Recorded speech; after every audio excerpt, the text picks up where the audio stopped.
Hello everyone and welcome back to my channel. So before I start today's video, I wanted to make a couple announcements. So I wanted to apologize for the inconsistency with my background and filming schedule. I will get that down, and I do have a couple more videos that are almost ready to be uploaded. I'm just having issues with the files, so those will be up shortly. So today's video is going to be a review and demo on the Anastasia and Beverly Hills and Nicole Guerriero Glow Kit. This video was really impromptu. I did not even know I was going to pick this up until last weekend, and I got it and I decided I'd film a video for you guys. So this is limited edition. It is in Sephora stores. I'm not sure about Ulta. I've not heard anything about Ulta, but you can get it on the Anastasia Beverly Hills website, the Sephora website, or Sephora in stores. They are supposed to be in stores March 15th, but my Sephora got theirs in sooner, so I was able to pick it up sooner. This is vegan and cruelty free, if you guys were wondering. And I do have a little bit of information comparing this and the other glow kits. So if you guys were not aware, the Sun Dipped Glow Kit and the Moonchild Glow Kit are the only glow kits by Anastasia Beverly Hills that are permanent. This is limited edition as well as the other ones they've let out. So the Sun Dipped Glow Kit has a total of 29.6 grams of product, making it 4.7 grams per highlight.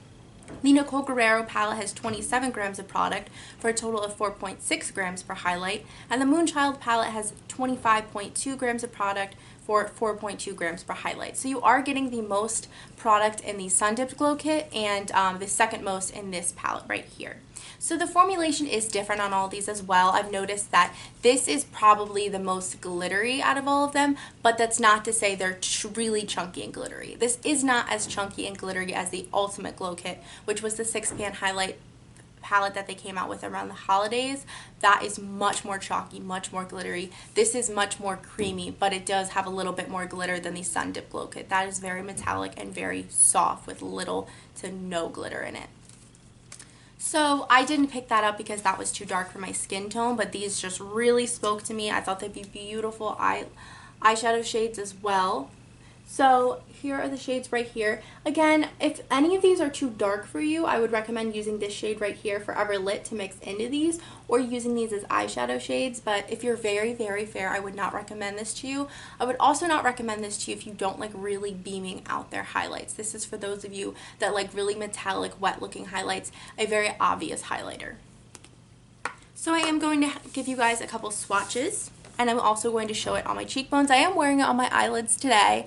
I used the first shade, which is Kitty Cat, on this side on my eyelids. I will say, if you are going to use this on your eyelids, it's probably a good idea to use a very sticky base, maybe even a glitter glue, because they are a little bit harder to work with on your eyelids than your face, because they aren't super creamy and soft. So they do have a little bit of fallout, and they might get a little bit underneath your eyes. That being said, I do think they are gorgeous, and they are very soft when you swatch them.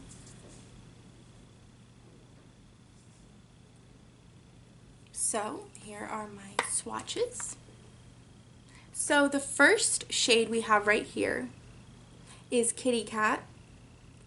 This is Forever Young. This is Daydream. This is Forever Lit. This is Glow Getter, and this one on my knuckle is 143. So again, I will show my hand one more time and then show you them in the palette. I don't think they apply as dark as they might look in the palette. Also, I do think that these bottom shades are probably the creamiest. And I also think, I guess Daydream has the most. They have little fine pieces of glitter, but when you swatch them, they kind of just blend into your skin. But some of the top shades, like Daydream, might give you a little bit of glitter. I think Forever Lit is very creamy. So with these shades, I do recommend this to people with medium to dark skin tones, as well as also light to medium. I can pull this off on my skin tone. I might not be able to do the darker shades, but I will use these as eyeshadows if not. But I just think these are more of a warm highlight. They're not super cool toned pink, so they're a peachier, warmer pink, so they're a little bit more flattering, I think, on my skin tone.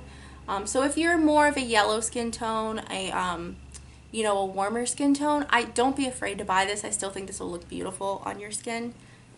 Okay, and now I am going to do it on my face. I'm so excited to apply this. I think that this I really think these are beautiful highlights. They're something I don't have in my collection. Most of my highlights are a little bit more subtle. I do have a couple Becca ones that are more metallic, but this is, you know, the first highlighting palette I bought that is this metallic.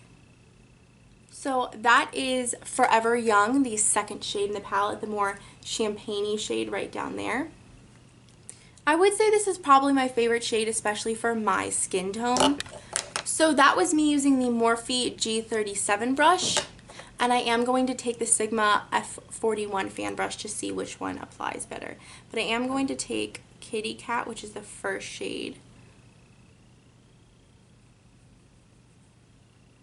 Generally, I use the Morphe brush if I want extreme precision as well as a more intense highlight. This kind of makes it a little bit more subtle. I wouldn't say it makes it much more subtle because these are just really metallic highlights. I think this brush surprisingly blended into my skin a little bit better than on this side, but I really think either one works really well. So that's really all my thoughts on this. I really would recommend this to anyone who really likes out there highlighters. Again, if you don't wear that much makeup, I probably wouldn't recommend this to you because you wouldn't go through the products and you wouldn't use all the shades. But if you're a makeup collector and these shades speak to you like they do to me, I would totally recommend it.